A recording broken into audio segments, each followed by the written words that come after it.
中國大陸從去年的部分，特別是今年初的時候，對巴拿馬農產品的進口是0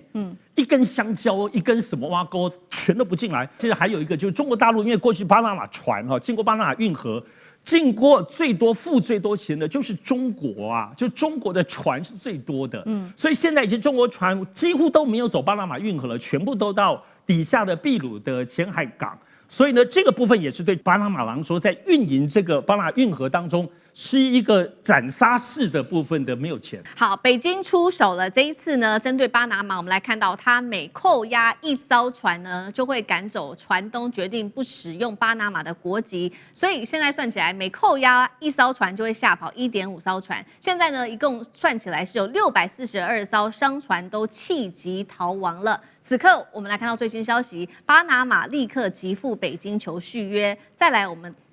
也看到了林健也喊話了，嗆巴拿馬。今天就這些議題，我們會一起來做關注。巴拿馬這次真的撐不住了，我們要來看到最新統計哦。截至6月份，中國對巴拿馬籍的船舶進行的這個海上的港口國監督的檢查，已經達到了超過470艘了。光是今年上半年，我們就可以看到許多的船東決定不再使用巴拿馬船籍了，超过642艘大逃亡，退出巴拿馬的船籍。原因很簡單，船商他們船被扣押在這邊之後，壓力很大，除了會影響船程之外，還要付出許多巨大的成本，不管是船租或者是貨櫃的滯港費、違約金或者是船員的成本，累積起來初估光是一天就要燒掉1.8萬美元，換算新台幣大約是60萬元。那麼中國大陸不只是針對巴拿馬的船籍祭出這個報復性的制裁，還有呢打的是法律戰跟貿易戰。我們先來看到法律戰，最新啟動的國際仲裁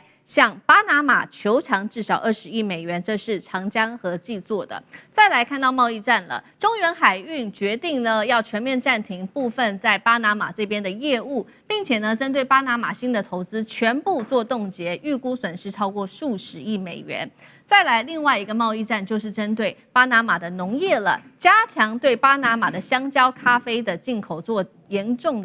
格的檢查，導致現在巴拿馬70%的香蕉都沒有地方可以做銷售。當然了，巴拿馬的農民壓力非常的大哦，現在日子過得苦哈哈。我們先來看到，首先看到中國大陸加強對巴拿馬籍的船舶做檢查，扣押1艘，嚇跑1.5艘船。這個要付出多大的一個經濟代價？為何全球的船東寧可放棄巴拿馬籍，也要做這樣子的決定？上次哥怎麼看？好，首先我有更新的數字哈。那麼我們是6月14號錄影，在6月13號昨天，中國大陸跟巴拿馬那邊都有公布最新的數字。這個數字是什麼呢？首先呢，現在被扣在中國各港口，包括有香港、澳門的，大概是492艘掛巴拿馬船的船籍被扣啊。而且其實現在事實上是全世界掛巴拿馬旗子的船大概是8800艘，而現在呢已經改掛的不是我們現在看到說起来沒有2500艘已經直接改掛了。所以這個嚴重性就可以知道，因為過去巴拿馬呢光靠掛這個旗子，每年可以收大概6.5億美金。這個真的是不小數目你就只是讓他們掛跑來跑去，也不干你的事，也不用管他們。所以呢，這次不只是巴拿馬自己嚴重，已經1/3的錢已經收不到了。其次是這些剛剛講被扣的船的這些船東、船商的投資者，他們要繳太多錢了。這就是為什麼這一次當中呢，巴拿馬總統特別請求中國，他就硬要派他们的海事局的這個局長路易斯跟他們一大坨人。一團人在7月17號，7月16號到18號這3天，非要飛來北京，好好直接來談。而且現在江湖上傳說，他們這次要來談什麼呢？因為中國大陸不是都跟你談嗎？可是為什麼這次要來，他們硬要來談？這裡頭江湖傳說，他們這次可能就要談說，我就賠你了。就現在不是先前這個有關於長江和記的部分20億嗎？卡在這個國際仲裁，所以現在聽說巴拿馬已經找的地中海那邊的許多的能夠運營的船商，就是說我就準備還錢比你多，要賠26億，比你更多。所以這一次北京是不是會談成？當然各方面認為不可能。中國不是為了只是這個賠償而已，但是知道巴拿馬是帶着你說誠意嗎？也不知道，就是要來。我們要知道，其實現在被巴拿馬的影響已經是非常非常深遠。包括最近一陣子，大概就這個裡面還有個背景，大家了解，也就是說，美國還有聯合其他14國，它不是只中南美洲啊，其他一些國家，然後呢，針對於中國對於巴拿馬的這個扣船的這個動作表達抗議，就美國帶頭提了一個委婉的抗議。那麼這個也是在這次的這個背景之下，再加上這同一個時間來去北京的時間呢，巴拿馬的民間也就議會也有一些議員專程要飛來台灣來談，就哎呦，巴拿馬你不怕出紅線嗎？但我們知道，其實巴拿馬跟台灣的部分的建交，中華民國建交很長時間，到前幾年才斷交。台灣雖然沒有辦法買它的很多農產品，和台灣買它的白蝦，非常非常多，是全世界除了美國之外買它白蝦最多的這個地區哈。所以巴拿馬也有一些多手策略，感覺是在運用。但無論如何，經濟上的損失，像我們剛剛講，第一個部分就是扣船，還不只是包括掛船的這個。第二個部分是農產品，剛剛已經提到了巴拿馬先前的農產品，先前這個事情之後。中國大陸從去年的部分，特別是今年初的時候，對巴拿馬的農產品的進口是0，一根香蕉、一根什麼挖溝全都不進來，所以這對於農產業輸出非常重要的，巴拿馬政府就有巨大的壓力，所以他們希望說你開一點也好，我賠你錢嘛。那第三個其實還有一個就是中國大陸，因為過去巴拿馬船經過巴拿馬運河。進過最多付最多錢的就是中國啊，就中國的船是最多的，所以現在已經中國船幾乎都沒有走巴拿馬運河了，全部都到底下的秘魯的前海港，所以呢，這個部分也是對巴拿馬來說，在運營這個巴拿馬運河當中是一個斬殺式的部分的沒有錢，所以你看哦，這種不只是船被扣這件事情，所以這些已經影響巴拿馬的 GDP 可能會超過30%。所以現在就趕快去求北京，但能不能談出結果，各方是表達悲觀。好，現在中國大陸的這個報復行動手段非常的多，已經重挫了巴拿馬籍的船舶的生意之外，還有包括它的農業的生意，經濟上的打擊是非常大的，國庫的損失也是非常大的。所以我們看到14號當天，巴拿馬已經急赴北京去求和哦，但是呢，中國大陸現在看起來態度還是非常的強硬。外交部長林健最新出來發言，他說呢，我們中國大陸的我們之所以扣押巴拿馬籍的船，全部都是依照法律的，因為你的船舶有非常多的問題。於是呢，官方就提出了一個具體的數字，他說呢，光是今年巴拿馬籍的船舶到港比例大約佔外國船舶大概是2成，這個比例相當的高，而且重點來了，中國特別提到說，但是你們的船呢，出事的比例跟死亡失蹤的比例高達50%，所以呢，我們今天提高對巴拿馬籍的船只做檢查，他認為這件事情是合理的。那美國聽了也很火大，最新是美國的聯邦海事委員會繼續放話，他說中國你繼續扣押巴拿馬的船籍，不排除會對中國航運企業祭出更嚴格的措施。沒想到美國還比中國更加強硬，幹哥怎麼看？美國你根本就愛說笑，你還要對中國祭出什麼措施啊？好，我先坦白講一句好了，巴拿馬被扣的這很多船，都是運送美國貨物啊，所以美國才會跳起來，FMC 才會準備要這樣幹。那什麼？那叫外交放話，外交辭令，你聽聽就好了。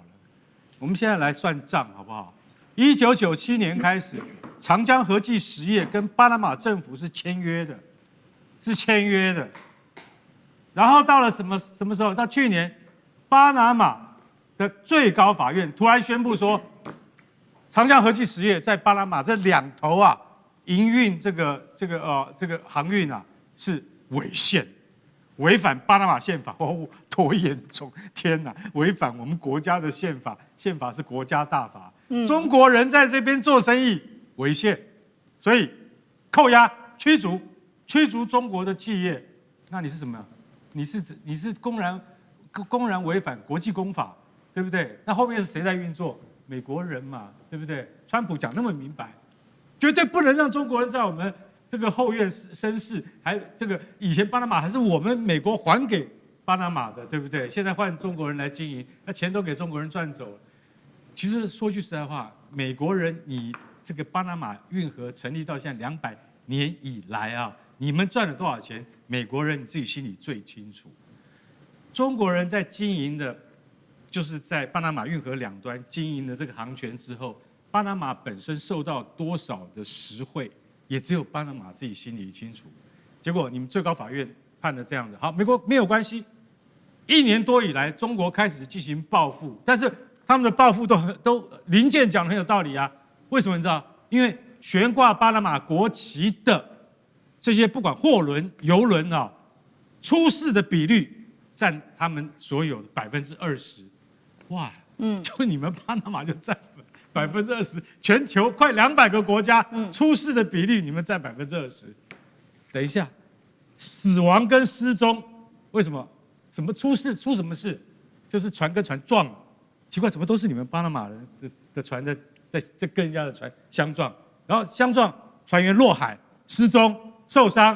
那個比例更高達1半。也就是說，假設在上海啊，在那個黃埔啊外灘，這個有一艘巴拿馬船出事啊，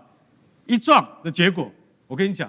其中啊一定有一艘是巴拿馬船，一艘是別的船。佔了50%，是比例這麼高，所以大家就曉得，像這種權宜輪，什麼叫權宜輪呢？也就是說懸掛巴拿馬國旗的這種船哦，因為他們繳的費用很低，他們剛剛上次講了，一年他可以收6億5千萬美金，為什麼？收得很低啊，大家都來掛啊，多少艘船，8000多艘船去掛巴拿馬的國旗，只輸給第一名，那個第一名你聽了可能都沒有聽過這個國家叫賴比瑞亞，賴比瑞亞是錢來我就給你掛，所以權宜輪是這樣，大家能夠了解了嗎？巴拿馬是到處都要賺錢，造成今天這樣的結果。我可以告訴你，現在巴拿馬的船被扣押這麼多，中國還繼續說，來巴拿馬你的香蕉出問題了，你的咖啡出問題了，我可以告訴你，你要跟中國鬥哈，巴拿馬哈，我看你一口氣哈會喘不過來，美國到最後也會知難而退的。好，所以現在的問題就是說，那巴拿馬繼續還會再跟中國鬥下去嗎？那最新消息我們剛剛也特別提到了嘛，所以巴拿馬現在人呢就去了北京，代表團去了北京，希望能夠跟中國好好的談，簽訂這個叫做海上運輸協定哦。因為呢，其實在過去多年來，其實巴拿馬在中國的港口是有很多優惠的，不管是這種優惠港口的費率，或者是快速通關等等，他也希望說能不能借由這次的談判拿回來。那其實這一次巴拿馬之所以去中國，也是因為這個巴拿馬總統的授權哦。所以接下來巴拿馬的態度又是如何呢？艦長您又如何看？首先，大家知道這個巴拿馬是原來跟中華民國建交，就台灣建交，他在2017年的時候才跟中國大陸建交，所以當時中國大陸就給他一個最惠國待遇，就是他所有的通關啦、稅率啦都是非常低的。那因此呢，他在這個世界上就有很多的船掛他國家的國旗。那掛他國家旗大概有幾個東西要去考慮，就我今天是船長，我有一艘船，我要掛誰的呢？我可以掛你，我可以掛他。第一，我要問你們國家的稅率多少？而且你們國家跟全世界是不是都很友好？好比說，你叫我掛以色列，我就不敢掛了，對不對？危險。但是像這些我們這個巴拿馬啦、委內瑞拉啦、馬紹爾群島這些國家，都是一個跟全世界大概沒有什麼爭執的地方。那找他掛比較容易，但是很多國家都歡迎你來掛。那還有第二個就是，我怎麼樣能夠申請？這個過程會不會很複雜？你知道你來掛我這？我首先要對你檢查一下你的安全怎麼樣，你的消防怎麼樣，你的船員是不是合格啊什麼的，你這些東西有個過程。那這幾個國家都比較這個容易，所以他就找他掛。那巴拿馬現在又有一些這種叫做什麼最惠國嘛，所以很多人喜歡找他掛。那但是到目前為止啊，像我剛說這3個國家啊，巴拿馬大概是8800艘，委內瑞拉6000艘，馬紹爾群島6300艘，這是他們自己掛他們的。但是如果中國不讓你這麼順利的話，像巴拿馬這樣的話，全球大概這些大型商船每年要停到中國一次的這種幾率大概7成8成，所以絕大部分一年都要去那裡，因為中國的市場太大。那如果中國針對你，其實他沒有扣押，就所有的政府只要說我嚴格檢查你，你船一來我就跟剛剛說那一套來，你在船上安全怎麼樣，消防怎麼樣，那個誰。華幹兄是船長，你的證照給我拿來看。哎呀，不對啊，你哪裡不對？你沒有重新考什麼？他只要刁難你，你就幾乎非常非常的累。所以中國如果說今天要跟巴拿馬對上的話，巴拿馬當然第一個，你問他會不會去給他簽續約，不會去簽。那如果是找他麻煩，會不會很多人退？當然會退。你何必去惹這個我掛你的這個叫做傳奇國徽沒有多大的好處，你給我惹來那麼大的麻煩，我當然寧可換一個別的國家去，馬紹爾群島去也沒有什麼大的困難。所以我覺得，如果他持續跟中國不解這個結的話，他的傳奇國會越來越下降。巴拿馬捲入了中美的這一場大國競爭之後，我們先看到付出了慘痛的代價。來自於《華爾街日報》最新的報道說，光是今年以來掛着巴拿馬傳奇的這一些商船，今年在中國港口遭到檢查跟滯留的數量已經超過了500艘。好，我們先來看到，如果說是看到是今年的前6個月的話，攔查的數量高達佔比較去年同期增加了4倍。如果是講扣留的數量，更是較去年同期增加了大概達到70%。那現在呢，其實他們最擔心的事情，對於船東而言，就是說，如果你的商船被扣留在港內，只要是短短1天好了，這個損失的金額甚至上看了上萬美元。所以最直接的選擇，他們可以做什麼呢？他們乾脆就是退出巴拿馬的船籍，這是一個方法，或者是他們就乾脆來換個船籍好了。那我們先來看退出的部分，上半年就有642艘的船舶退出了巴拿馬的船籍。要知道这個數字是2006年這20年來最長的一個記錄哦，最大的一個跌幅。那麼來看到的是，完全是轉換船籍的數量也是非常的高，比5月份再增加了大約47%。目前有200多艘的船籍，甚至是10000噸以上的這些大船呢，他們就直接轉換了他們的船旗。這樣子的結果是造成什麼呢？巴拿馬它所謂的船籍王國的帝國的崩塌。我們先來看到巴拿馬的船籍對他們來說為什麼很重要？因為在他們的国庫收入大約達到6.8億美元，佔財政收入大約有7%左右。而目前其實呢，全球還有8000多艘、8500艘的船舶都還是掛巴拿馬的國旗，會不會這8000多艘接下來就全部轉換他們的船旗了呢？好，另外現在巴拿馬手上還碰到一個非常非常棘手的問題，就是說目前巴拿馬他們有4座的這個港口正要招標。當中有2座的這個港口是由中國的長江和記所掌握的這個港口，那這當中包括了這個巴爾博亞港跟克里斯托巴港這2個呢，沒有人敢接手，因為這爭議太大啦。本來是長江和記的，大家真的敢拿嗎？如果說接下來巴拿馬他要讓中國企業回來的話，川普可能就會翻臉，他現在卡在美中之間很尷尬。但是如果呢，把這個港口又交給歐美的企業，對方可能又要評估說，中國在這邊所扮演的角色，還有之後他們會不會承擔法律的責任啊？那如果說巴拿馬自己營運的話，巴拿馬有這樣子的一個能力嗎？有這樣的一個管理能力嗎？所以呢，巴拿馬現在怎麼辦呢？那港口就放在那邊，也不知道該如何是好。所以今天節目一開始，先請教委員怎麼看了2座長和本來要經營的港口，現在沒有人敢接手，變成巴拿馬自己的燙手山芋嗎？那川普要求巴拿馬選邊之後，所有的經濟代價，也沒有再管巴拿馬了，留給巴拿馬自己去想辦法嗎？委員怎麼看？對啊，長江和記在巴拿馬運河的2個港口哦，現在當然這個長江和記採取用國際的法律訴訟來進行仲裁的方式哦，希望能夠把公道討回來。那麼當然，長江和記這樣的操作是很聰明的，因為在他採取這個國際的相關的這個法律仲裁的過程當中，其實其他的企業大概沒有人願意去接手這2個港口哦，因為先不要說你會不會要被追訴其他的賠償，是你接手了之後會不會立刻又要再吐回來哦，沒有人確定。雖然巴拿馬這一次是引用憲法等級啊來進行處理，但是誰知道巴拿馬可以用憲法這個把長江和記的港口拿回來，那也有可能因為國際訴訟的敗訴或者是其他的壓力，把這個港口再吐回去給長江和記啊。所以憲法現在顯然看起來在巴拿馬也不是這麼崇高的哦。那麼因此在這個情況之下，你說其他的企業要接手，他當然就會有再三這個考量哦。那你更不要講說除了這2個港口以外的其他現在要這個委外的港口。那國際的企業大概都不敢接了，為什麼不敢接呢？因為我現在接了，當年的長江和記不是也是依照你巴拿馬相關的法規接下來了嗎？結果你說叫他吐出來，他就要吐出來。那我現在接了之後，會不會哪一次你看我不爽的時候，又要叫我吐出來呢？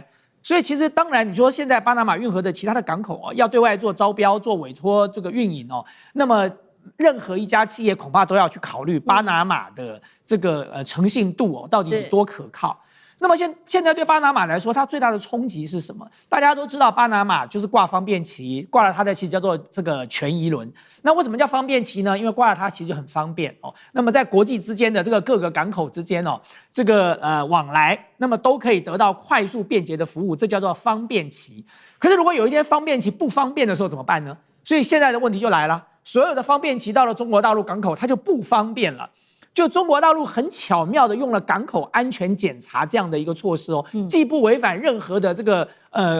國際法相關的規定，也不違反任何的這個貿易準則，它就是以這個港口所有國哦，然後針對船只進行港口安全檢查，而且它檢查的理由是什麼？他說巴拿馬方便旗的全宜輪哦，在過去這段時間的意外事故比重太高了，所以他就開始強力進行檢查。光是在2026年，就是今年的3月到5月哦，就是光是这個不到2個月的時間，巴拿馬全宜輪掛它方便旗的這個船只就有90艘到130艘被扣押了，是，所以才會導致到剛才思敏告訴大家的，光是今年上半年就有642艘決定不要再掛它的方便旗了，因為掛了不方便哦，那就改掛別的旗。那對巴拿馬來說的衝擊是什麼呢？很多人說，哎呦，這個方便旗的註冊費很便宜啊，幾乎佔不了巴拿馬 GDP 的1%。沒錯，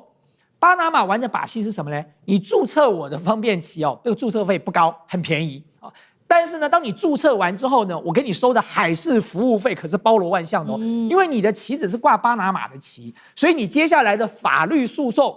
在巴拿馬要打。因為你是巴拿馬的船只啊，所以巴拿馬的律師事務所光去吃這一塊就吃到飽了。然後呢，相關的代理的業務、補給、加油，巴拿馬是全世界最大的海上加油站哦，就海上加油中心。光是這些海事服務，總共加起來佔了它每年 GDP 的1/4哦。所以海事服務這個在這些全宜輪的海事服務裡頭，其實是巴拿馬很重要的一塊啊。那麼當然，另外一塊就是巴拿馬運河的費用了。那麼現在的問題就回來了。現在誰在跟巴拿馬爭呢？賴比瑞亞，賴比瑞亞現在已經是全世界最大的這個全宜輪的國家了。它現在有多少哦？如果你以全世界的這個貨輪的總噸數來算的話，它大概是有3億噸，總噸數有3億噸。可是船只的數目沒有巴拿馬多，它才有6100艘。可是如果你以噸數來看，它佔了全世界的17.4%，它是全世界現在最大的全宜輪的這個國家。巴拿馬是第2，它大概是輸了這個賴比瑞亞一點，它只有2.6億噸。然後呢，它有多少艘？有8500艘。它現在的比重是全球的15.2%。所以大家看到咯，就現在已經是在進行消長了。那你接下來呢？不要講別的，你光講這642艘，它去掛誰的呢？它當然去掛一個賴比瑞亞，不是更方便嗎？所以對於這樣的一個狀況，如果不解除哦，中國大陸又是全球最重要的一個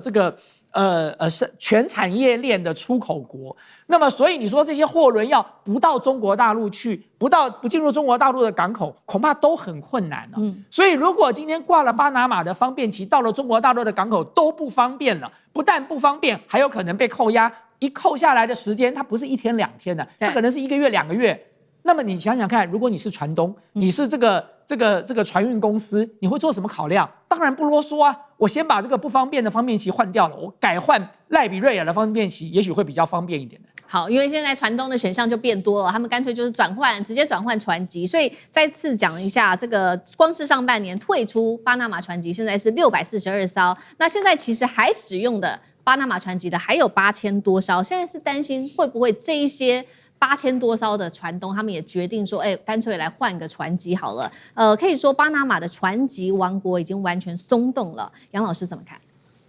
我們如果用每個月大概200艘到300艘退出巴拿馬船籍的話，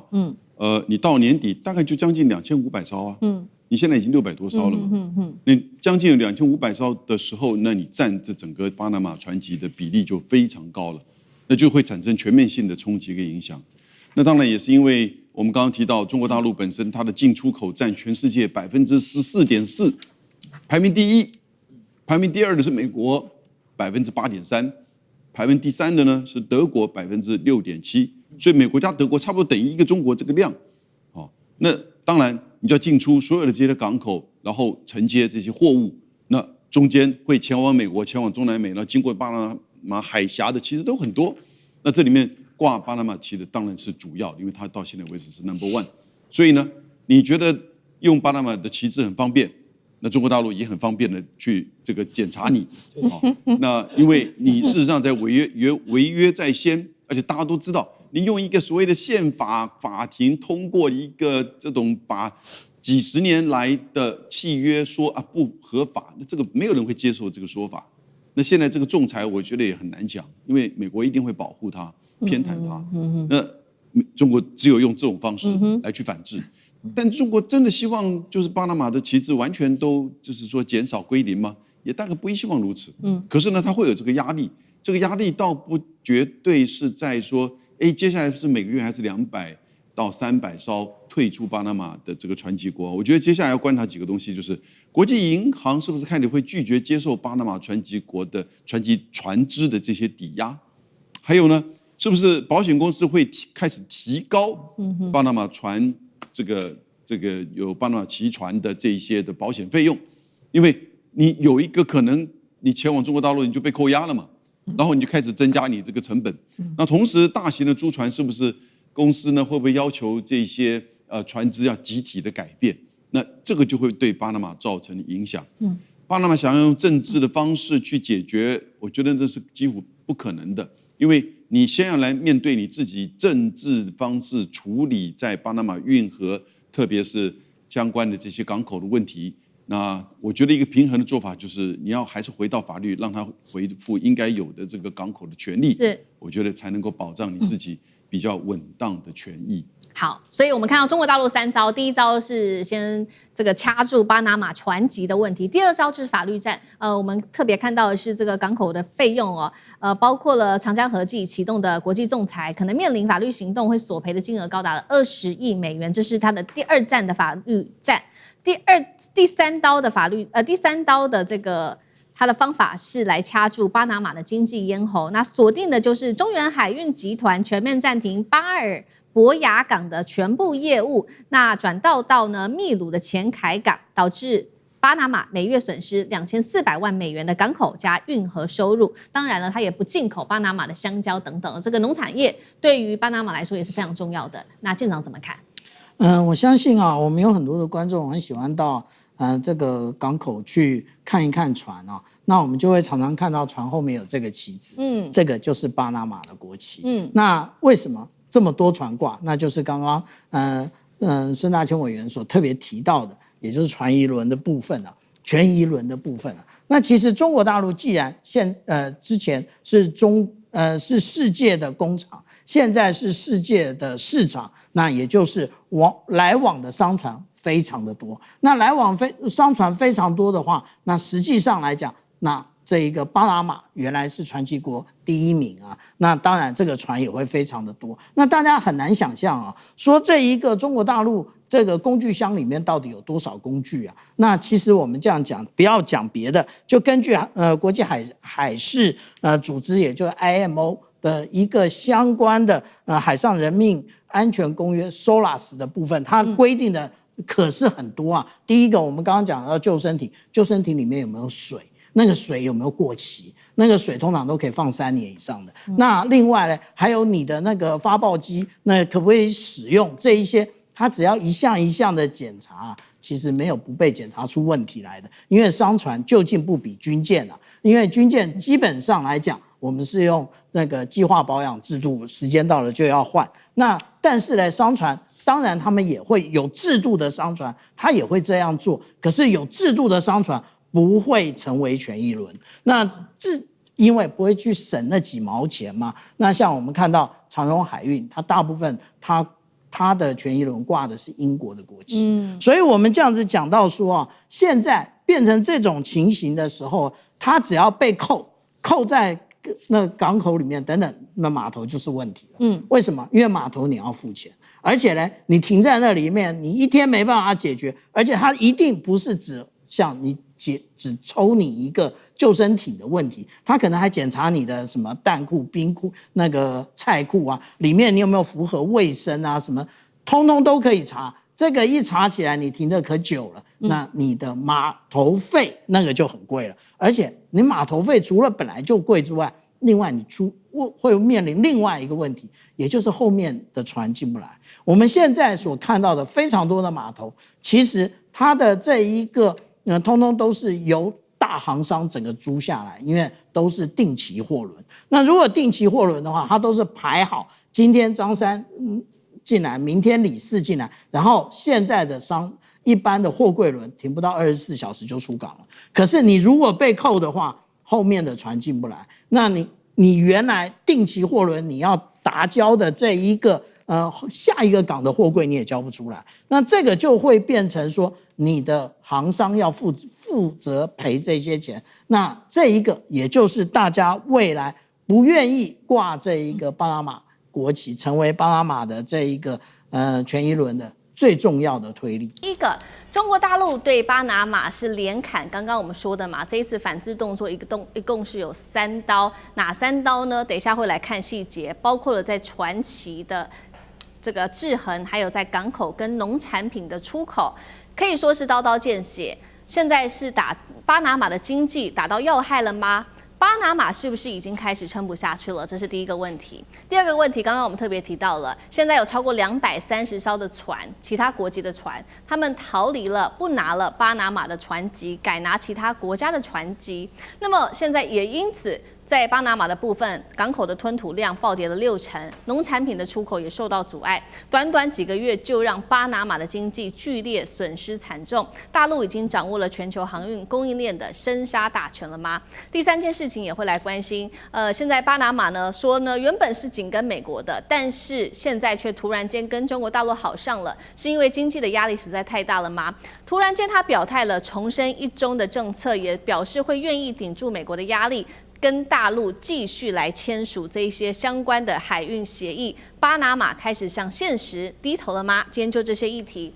我們會一起來做關心。這一場在巴拿馬運河的中美之間的爭奪戰，出現了逆天的大逆轉。今天要來關心的是大陸對巴拿馬出重手。剛剛講的3刀，我們先來看到第1刀，是有關於船旗的第1刀。今年4月跟5月有超過230艘的船，他們放棄了巴拿馬籍的船旗，轉用其他國了。那麼來自於這個協會特別做了一個報道，這一些船旗轉向了哪一些國家？包括馬紹爾群島、還有賴比瑞亞以及巴哈馬。其中有至少54艘船，他們直接轉移到了馬歇爾群島，目前是受益最大的。來看到的是船籍，為什麼這些船要轉他們的船籍呢？主要原因其實就是怕了中國大陸，因為呢，大陸的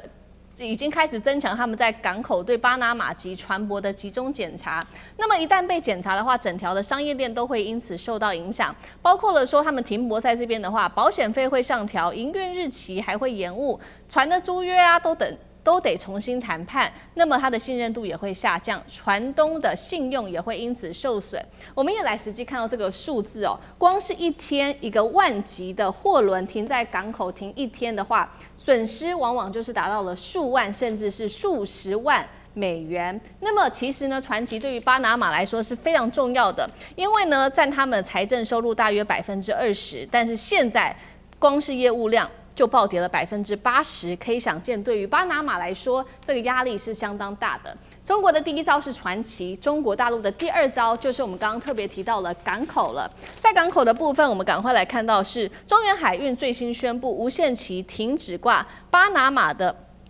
停靠巴拿馬的這個港口，這個是巴爾博亞港。造成當地的吞吐量是暴跌了超過60%，當然會影響到周邊的相關的貿易、加工、物流等等。現在企業訂單也因此受到了嚴重的衝擊。最後一招則是農業的部分。中國大陸一直都是巴拿馬非常重要的一個貿易夥伴，雙邊的貿易額出口達到了128億美元，而巴拿馬對中國出口它的農產品有相當比例哦，也因此被退回或是因此受阻。當中大家最關心的就是巴拿馬有70%的出口是賣香蕉給大陸，也因此受到阻礙。現在全部可以說香蕉都爛掉了，完全賣不出去。可以說中國大陸這一波反制已經精準的掐住了巴拿馬的經濟要害嗎？厲將軍怎麼看？我們先講巴拿馬這條運河，其實對美國川普來講，他認為是非常重要的。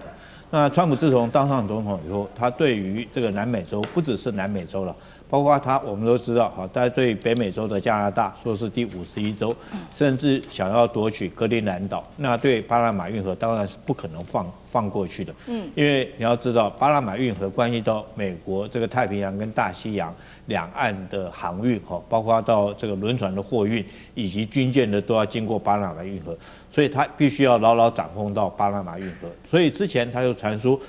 他要叫這個香港長和集團將這個營運權賣出來哈，但是沒想到在今年1月的時候，這個巴拿馬政府在美國川普的威脅之下，直接他們的法院就裁定中國在這個巴拿馬運河兩端的港口是違憲的，就直接沒收了，你知道？那這個當然對中國來講當然不可以接受。那巴拿馬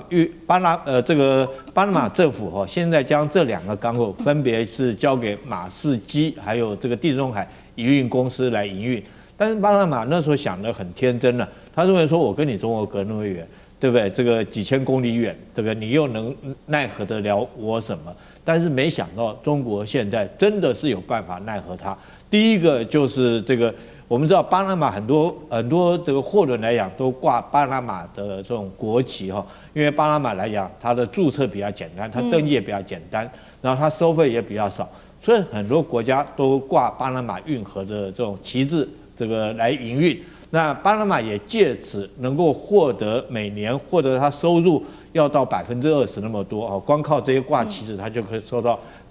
占它國庫收入的20%，對它來講是很大一筆收入的。但是沒想到中國第一招就是你所有掛巴拿馬運河的這個旗子，只要到我中國港口來，我都好好給你查水表這個我這邊。但是你要知道，中國是營運的大港，這個海上的運輸港口絕對不是說是 A 地到 B 點這麼簡單而已，而是它必須 A 到 B，B 再到 C，C 再到 D 然後甚至於貨物在這邊要吞要吐這個集中以後再分散。所以現在中國變成世界航運很重要，所以很多的貨輪都必須要到中國的港口來重新改裝貨運，包括我們熟知的從廣州港到上海港上次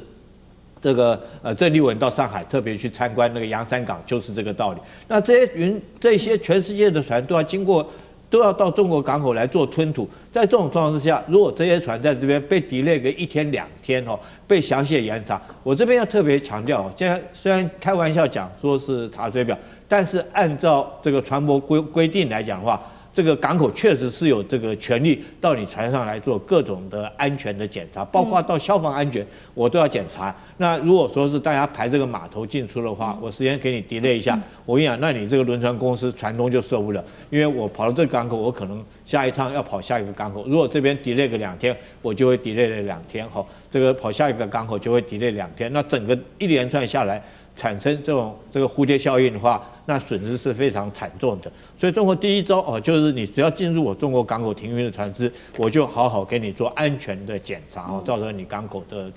這個船只來講沒辦法這個正常的跑下一個港口來做營運。那當然這些輪船公司船東來講的話，他就不敢掛巴拿馬的國旗，改掛別的國家的國旗。那對巴拿馬政府來講，他立刻財政就少收了20%。第二個來講的話這個中國自己本身的貨運量是很大，所以中國中遠的船只包括還有中汽的船只停靠這2個港口的這種輪船也很多。我只要停靠你港口，我就要付給你運費嘛。那現在中汽的船只不靠這2個港口，那你是不是港口營運的收入就會減少？這是第2招。第3招的話，你要知道這個巴拿馬每年到中國的進出口貿易有到128億。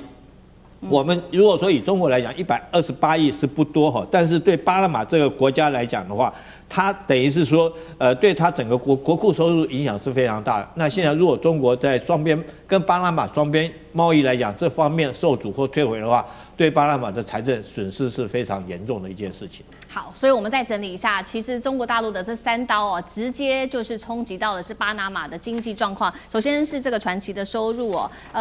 佔它的國庫收入的20%，現在已經暴減了，達到80%。第二件事情，大陸查水表，這個1天船停在那邊可能就會損失數萬甚至到數十萬。最後是農業的出口，現在也受到嚴重的影響。同樣的問題，聶老師又怎麼看 ？OK， 同樣的問題，我們這樣講一下。剛剛講這3刀，第一個呢，船旗，那船旗代表什麼？就是說你掛了這個船旗，表示這個船就是屬於人那個國家國籍的巴拿馬國旗。第二個，港口，你港口之前呢花了多少的工程这个費用，把它挖的坑流量這麼深，可是呢，如果我們不去停靠你的就沒有辦法有收取到費用，你的這個可以賺取的錢你就沒有辦法賺取，所以它的這個所有的這個獲利就會下降。第三個呢，當然你跟中國雖然沒有那麼大的貿易量，雖然只有100多億，但重點是你國體也不是很大，貿易量總量也不是很多。當這個時候你會發現農產品還是要有一定的銷路，當中國來限縮你農產品的時候，你就受傷了。所以我覺得非常重要，這種種呢都使得巴拿馬它的財政或者說它的這個金融狀況一定會出問題哈，這跟錢有關嘛。我們大家都知道，當那個船吶，不管你是掛了國籍，尤其這個中間很重要，巴拿馬國籍一靠了中國船以後，他就給你來一個叫集中檢查。集中檢查你知道嗎？當你被這個，比如碰到一個警察把你調過去要檢查的時候，你會緊張。這時候呢，我跟你講哈，他要你怎麼樣，你就必須怎麼樣，所以你會怕。這時候集中檢查，它一定會時間的單次，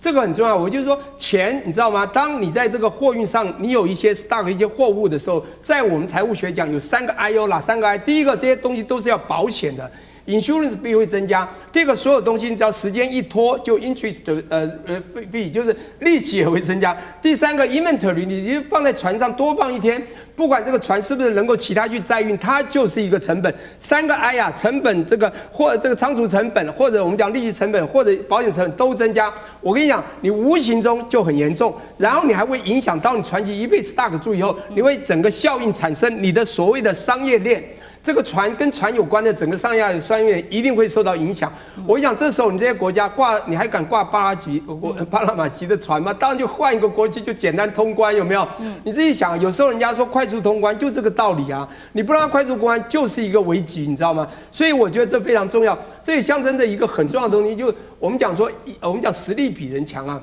當不管是人或一個國家國體，你只要有了籌碼，有了實力，你提升了自己的價值，你什麼都不怕。我覺得我們的中國大陸對岸哦，你現在對全世界所做的東西，他都不會怕哦。你自己想想看，這件事情巴拿馬是誰出招的？川普上來就看準了巴拿馬，他知道之前是香港的長江和記啊，好，大家知道李嘉誠他們的這個公司，而且他把這整個巴拿馬的頭哦，運河頭、運河尾全部卡住。全部呢告訴你說你要讓長江和記全部退場，結果呢甚至把它去賣給了怎麼樣？出售給誰？大家知道美國的巴萊德。你知道這是一個問題，就是美國去控制，可是中國說沒有關係哈，我們會受傷沒有關係哈。這就是我覺得他們出招的厲害的地方。第一，隱性神秘最可怕，我要做什麼你可能不知道。第二個很重要啊，他當然就是淺淺的做，緩穩。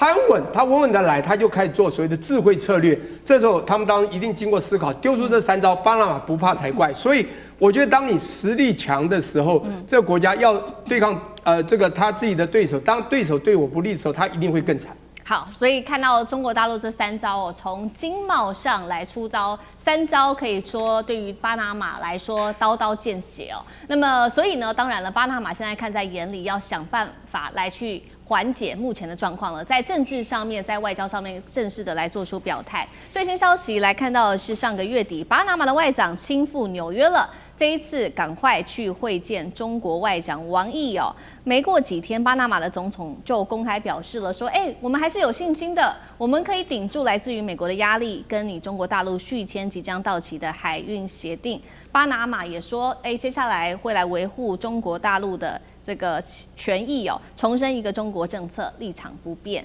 張將軍怎麼看？我認為這個要看美國的態度。因為巴拿馬跟中國大陸經濟關係非常的密切。巴拿馬這個它的國民總生產呢，全部巴拿馬人口430萬，但是全民總生產950億，你看跟中國大陸的貿易額就到達128億美元，比重非常的高，所以中國大陸在巴拿馬對巴拿馬來說是有這個商業利益、貿易利益。因為巴拿馬最重要的，大家為什麼都會記得的巴拿馬？巴拿馬沒有什麼特別啊，但是就是因為它有戰略咽喉巴拿馬運河，這個就重要了。橫跨2洋、大西洋跟太平洋，通通要經過這個，你會跑到這個南美洲阿根廷的麥哲倫海峽，繞了大半圈，繞一圈嗎？時間成本、油料成本、運輸成本都很高那走巴拿馬運河，也只有運河。尼加拉瓜運河為什麼沒辦法開？那拉一拉之後算起來不敷成本，因為你開過去尼加拉瓜湖，然後再通過要連接2洋，這工程非常浩大而且想要取代巴拿馬運河還沒那麼簡單，沒那麼單純呢，還包括生態這一方面。所以今天巴拿馬跟中國大陸是經濟關係非常的密切。巴拿馬賣給中國大陸賣農產品、賣煙草、賣牛肉過去，但是大部分的都是中國大陸粗糙順差賣給巴拿馬。為中國大陸這些家電，我們知道輕工藝的產品非常便宜，它為什麼向美國買都貴？向中國大陸買便宜，那都跟中國大陸，所以才128億美元呢，都是中國大陸貿易順差，賺巴拿馬的錢。那現在中國大陸在巴拿馬又有這些我們講到的巴拿馬運河的投資跟營運，那就要看美國。中國大陸跟美國兩個關係好的話，巴拿馬 OK 沒問題。當中國大陸跟美國關係不好的時候，美國會下巴拿馬對巴拿馬下手。我們知道那個在1989年，巴拿馬總統諾瑞嘎被罷黜。所以美國有軟的一手，有硬的一手。硬的時候，他出軍事。巴拿馬是沒有軍隊的國家，他就3萬個警察是準軍隊，沒有軍隊，美國就跟你來硬的，你怎麼辦？要麼真的沒辦法，他比那個委內瑞拉、比古巴弱多了，沒有軍隊的國家，所以美國來硬的就麻煩了。那美國用軟的，很簡单，那就跟中國大陸。我認為只要中國大陸跟美國關係好，巴拿馬就 OK。美國如果要出手軟硬的話，因為這是美國的後院。中國大陸是鞭長莫及，只能就商業上跟美國在那邊做周旋。但是如果美國是派硬的過去，巴拿馬還真的招架不住。所以美國的態度是巴拿馬營運權的，就長江合計啊，這關鍵是操縱在中美關係的這種和睦度。那目前來看，因為習近平跟這個川普去訪問9月20號要過去相互的訪問，關係還算不錯。所以巴拿馬在今年2026年過關沒有問題。